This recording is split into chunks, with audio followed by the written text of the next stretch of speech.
So hello, what's up YouTube? Welcome back to another tutorial video.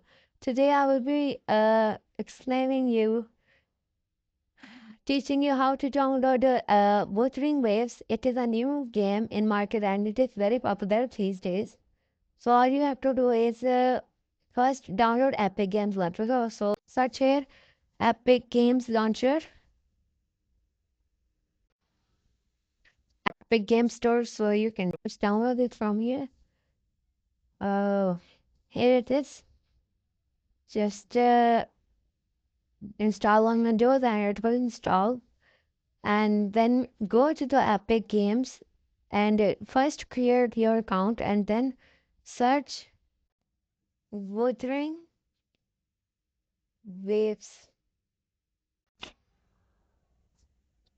So the game will pop on the screen right away. It is a free game right now. It can be in purchase game later. So download it now. I have already installed in my library. Just install it from here. It is a very fun game to play, and it is 12 plus, so children under 12 are not allowed to play this game. Okay. Thanks for watching. Make sure to like and subscribe.